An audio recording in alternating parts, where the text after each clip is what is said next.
महाराष्ट्र के राजनीति के चाणक्य कहे जाने वाले शरद पवार।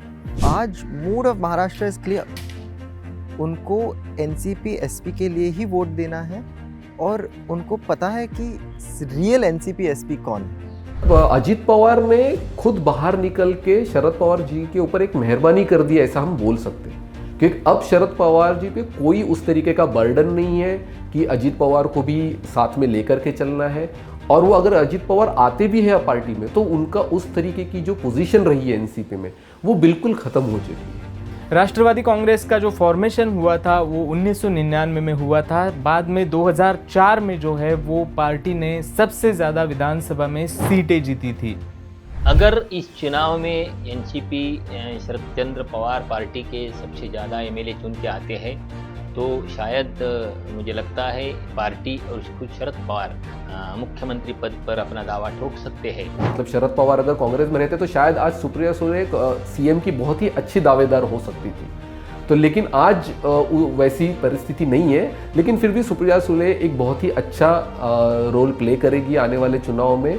तो ये सरकार आज एंटी फार्मर सरकार महाराष्ट्र में बनकर रह गई है और उसका जवाब लोग पोलिंग बूथ में आके देंगे। पिछले कुछ हफ्तों से बहुत सारे नए नेता एनसीपी शरद चंद्र पवार की पार्टी से जुड़ रहे हैं। ये जुड़ने का मतलब ये है कि लोगों ने शरद पवार का नेतृत्व स्वीकार किया है और आज भी लोगों का शरद पवार के नेतृत्व पर भरोसा है।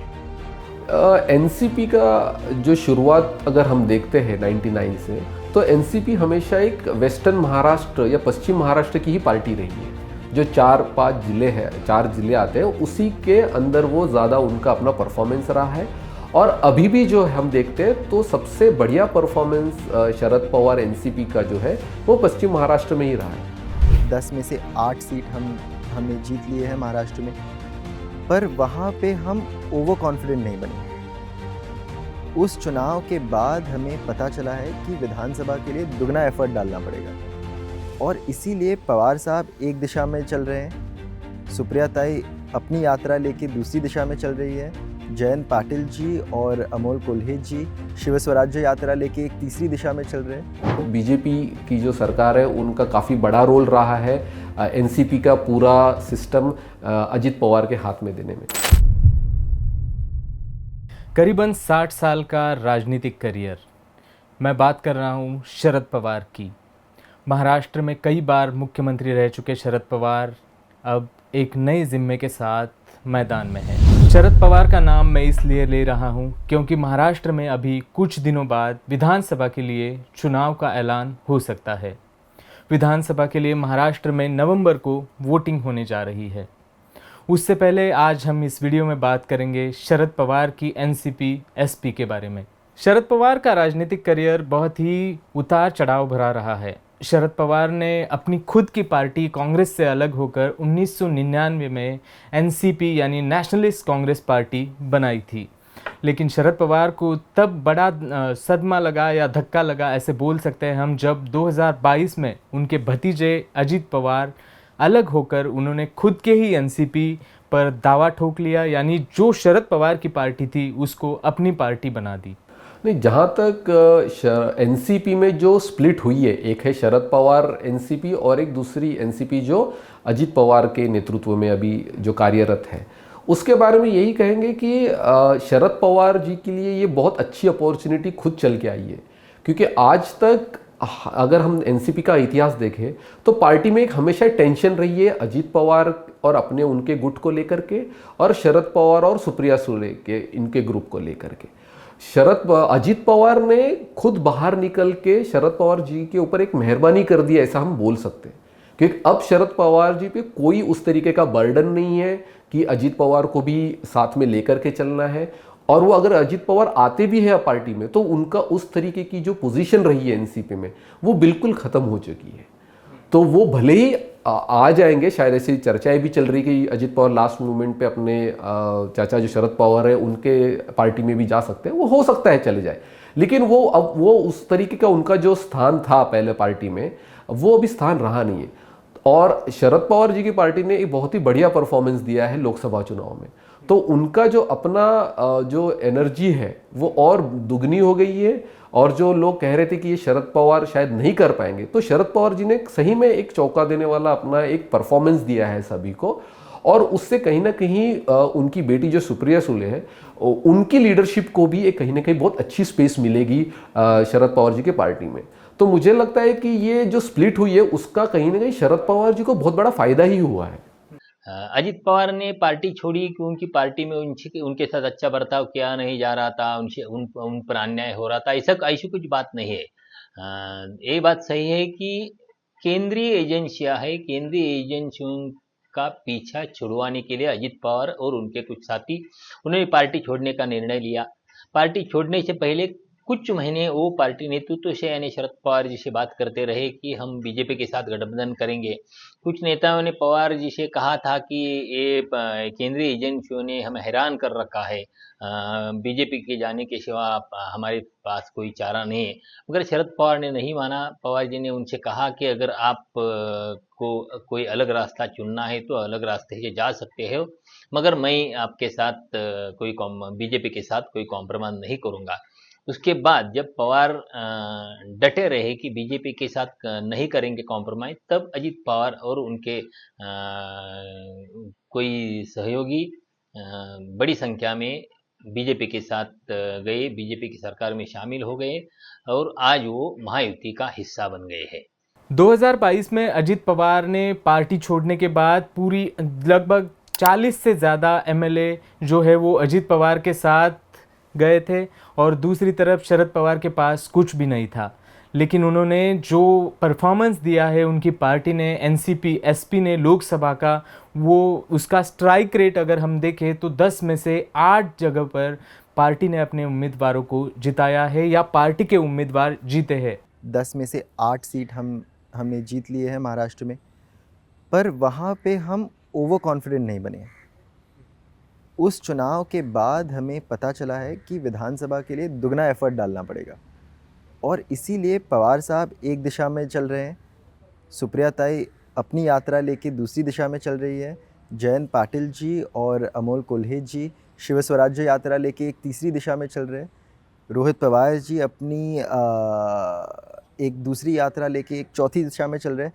तो पूरा महाराष्ट्र एनसीपी एसपी के तरफ से कवर होता जा रहा है और इसमें आप देख रहे हो कि पवार साहब जहाँ जाते हैं वहाँ नेता जुड़ते जा रहे हैं और वो इसीलिए है कि आज एक वैचारिक रूप में एक वैचारिक लड़ा चालू है महाराष्ट्र में और उस वैचारिक लड़े में लोग महाविकास आघाड़ी का समर्थन कर रहे हैं और समझ रहे हैं कि आज नवंबर में महाराष्ट्र में सरकार बदलनी है और वो सरकार बदलेगी।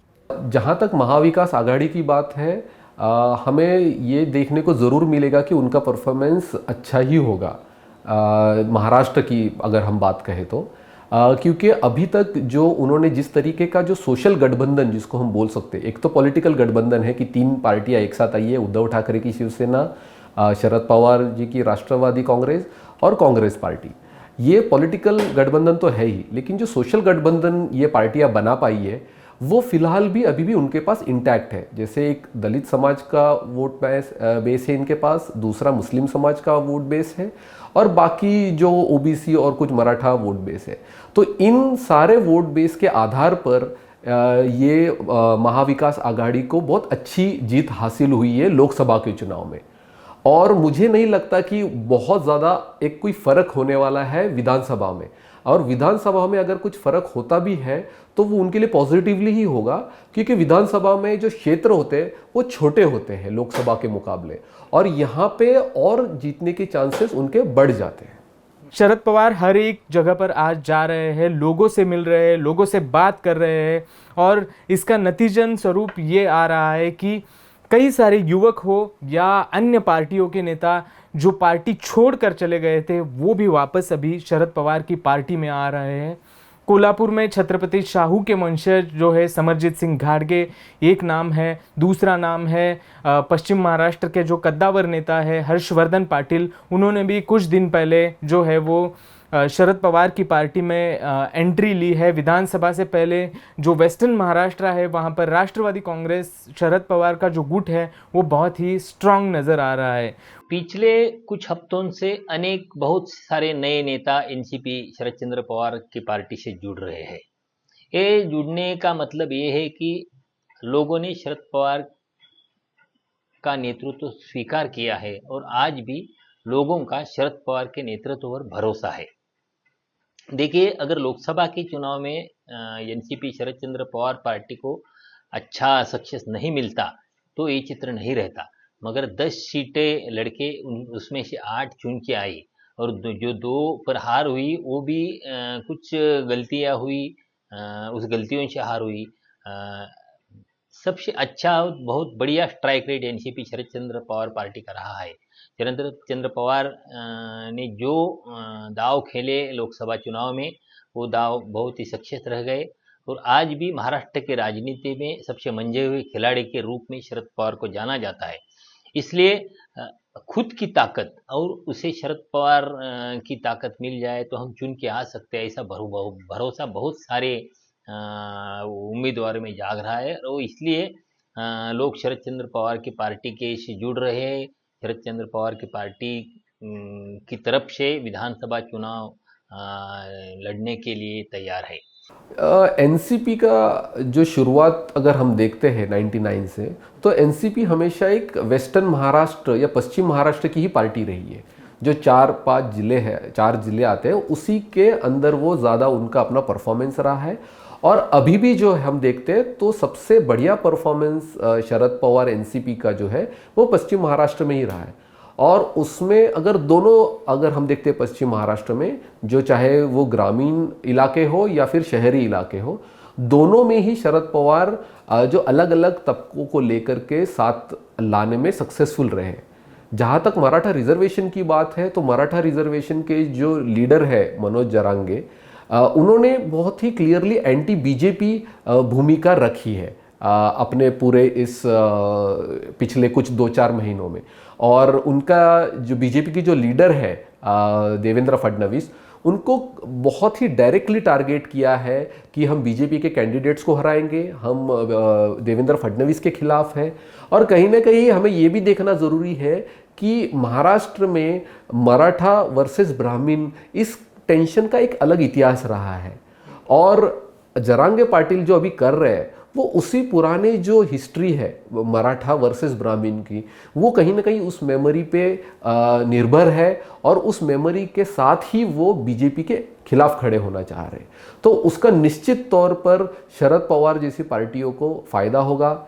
और जहाँ तक ओबीसी रिजर्वेशन की बात है, शरद पवार ने एक पोजीशन क्लियर रखी है कि वो ओबीसी रिजर्वेशन में मराठा कम्युनिटी को रिजर्वेशन के पक्ष में नहीं है। तो उसके वजह से एक ओबीसी समाज को भी ऐसा कोई बहुत बड़ा प्रॉब्लम नहीं होना चाहिए शरद पवार एनसीपी के साथ, और इसीलिए उनको अपना एक ज़रूर निश्चित तौर पर फ़ायदा हो सकता है। साल 1999 में शरद पवार ने एनसीपी यानी नेशनलिस्ट कांग्रेस पार्टी की स्थापना की थी। 2004 के विधानसभा चुनाव में पार्टी ने सबसे अच्छा परफॉर्मेंस देकर सबसे ज़्यादा एमएलए जो है वो चुनकर आए थे। उस समय शरद पवार की पार्टी के पास मुख्यमंत्री पद पर दावा करने का बहुत ही बड़ा या सहज मौका था, लेकिन शरद पवार ने उस टाइम उप मुख्यमंत्री पद ही मिला, वो था अजित पवार को। अजित पवार उस टाइम उप मुख्यमंत्री बने। बाद में जो है वो इस पर कई सारे सवाल उठे कि शरद पवार ने मुख्यमंत्री के पद पर दावा क्यों नहीं किया। बार बार ये सवाल उठाया जाता है कि महाराष्ट्र जैसा जो प्रोग्रेसिव स्टेट है, उस प्रोग्रेसिव स्टेट को आज तक कोई महिला मुख्यमंत्री नहीं बनी है। अन्य राज्यों में उत्तर प्रदेश से लेकर बंगाल तक जो राज्य है, उन राज्यों में महिला मुख्यमंत्री बनी है, चुन के आई है, मगर महाराष्ट्र जैसा प्रोग्रेसिव राज्य, उसे आज तक कोई महिला मुख्यमंत्री नहीं बनी है। मगर जब से सुप्रिया सुले राजनीति में आए हैं तब से सुप्रिया सुले महाराष्ट्र की महिला मुख्यमंत्री के रूप में उन्हें देखा जाता है। अगर इस चुनाव में एनसीपी शरद चंद्र पवार पार्टी के सबसे ज़्यादा एमएलए चुन के आते हैं तो शायद मुझे लगता है पार्टी और खुद शरद पवार मुख्यमंत्री पद पर अपना दावा ठोक सकते हैं और उनके मुख्यमंत्री पद की जो चॉइस रहेगी वो सुप्रिया सुले रहेगी।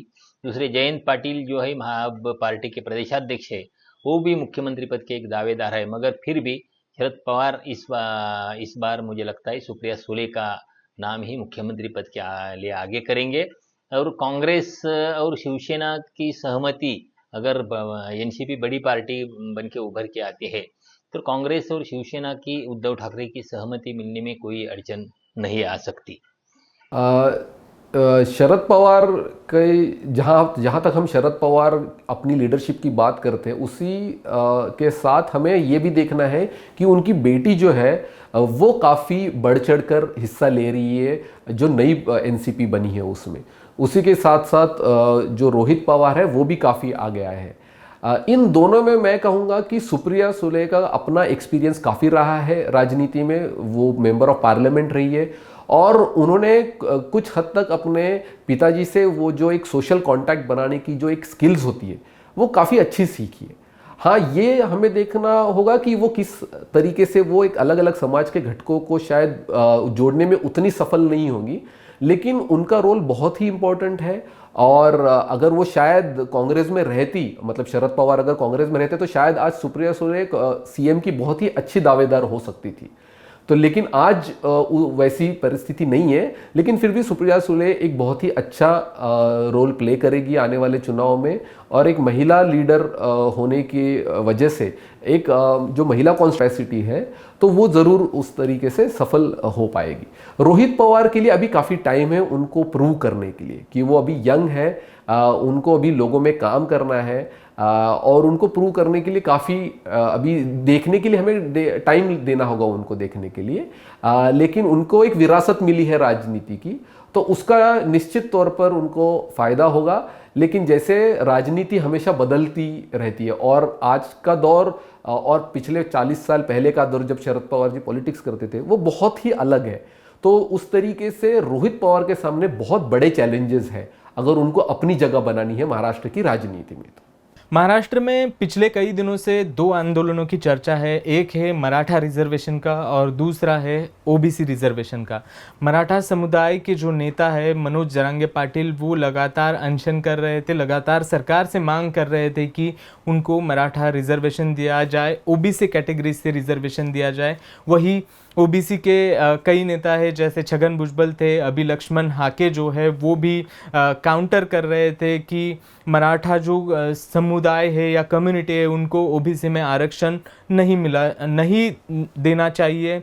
ये पूरा जो मामला है मैं इसलिए बता रहा हूँ कि जो सोशल कनेक्शंस है वो शरद पवार के पार्टी के हो या खुद शरद पवार के हो, वो हमेशा स्ट्रांग रहे, ज़मीनी तौर पर वो लोगों से जुड़े हैं। जहाँ तक महाराष्ट्र के जो युवा है और एनसीपी का अगर हम देखते हैं तो युवा अभी फिलहाल के जो चल रहा है मराठा आंदोलन, उसमें हम देखते हैं कि युवा काफ़ी हद तक एक मनोज जरांगे से काफ़ी इन्फ्लुएंस्ड है वहाँ पे। तो कहीं हमें ये देखना होगा कि एक तो शरद पवार किस तरीके से मनोज जरांगे को अपने तरफ खींच पाने में सफल होते हैं या फिर अजित पवार। तो अगर हम लोकसभा के जो चुनाव है उसका अगर हम परिणाम देखते हैं तो हमें लगता है कि शरद पवार काफ़ी हद तक सक्सेसफुल रहे हैं युवा को अपने पास रखने में।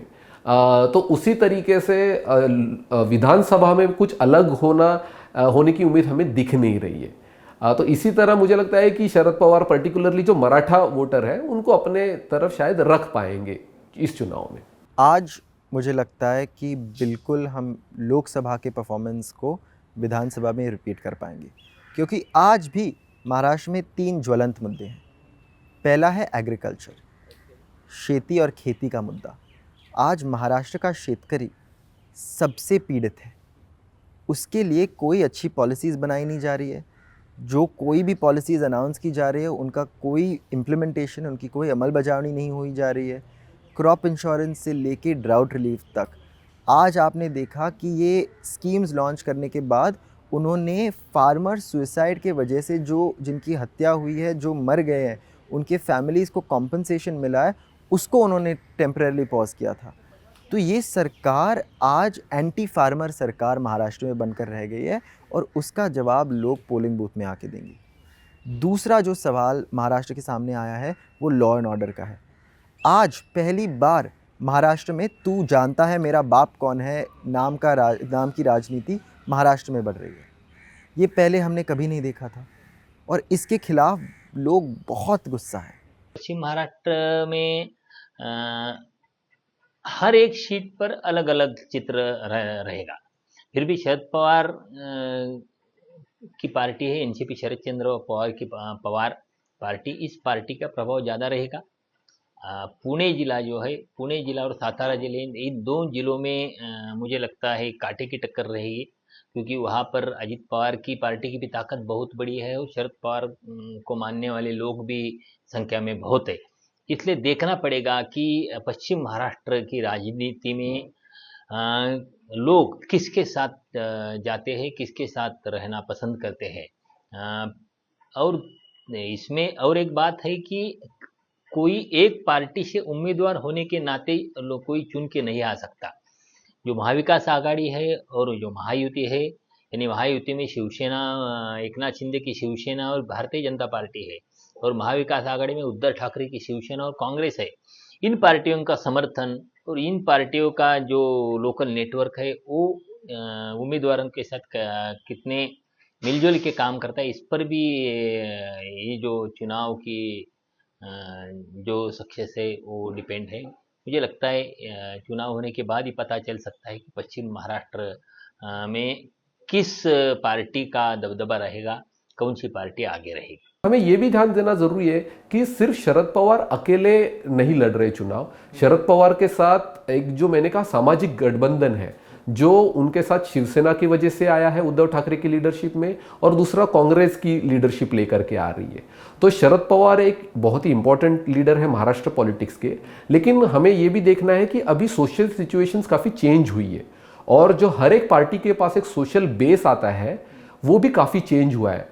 और जैसे कि शिवसेना पार्टी है जिसके पास ट्रेडिशनली जो न्यू बुद्धिस्ट जो दलित वोट बैंक है वो कभी नहीं रहा उतनी मात्रा में, आज हमें बड़ी मात्रा में उनके साथ न्यू बुद्धिस्ट समाज दिख रहा है। दूसरी तरफ मुस्लिम समाज ने बहुत ही सरप्राइजिंगली शिवसेना उद्धव ठाकरे की लीडरशिप को चुना है, और कांग्रेस को हिस्टोरिकली रहा ही है दलितों में कहीं ना कहीं एक सिंपैथेटिक वोट बैंक। तो वो इस बार फिर से राहुल गांधी की भारत जोड़ो यात्रा हो या मल्लिकार्जुन खड़गे जी की लीडरशिप हो, इसका कहीं ना कहीं महाराष्ट्र के वोटिंग पैटर्न में और मोबिलाइजेशन में बहुत असर रहा है।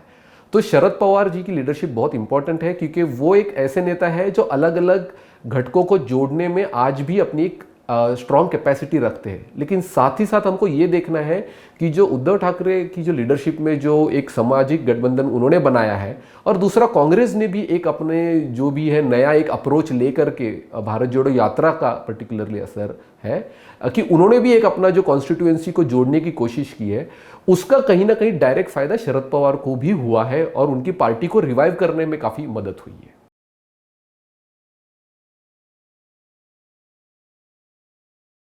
द वायर के और वीडियोस देखने के लिए सब्सक्राइब करें और बेल आइकन पर क्लिक करें। स्वतंत्र पत्रकारिता की आर्थिक मदद करने के लिए डिस्क्रिप्शन में दिए गए लिंक पर जाएं और अपनी राशि चुनें।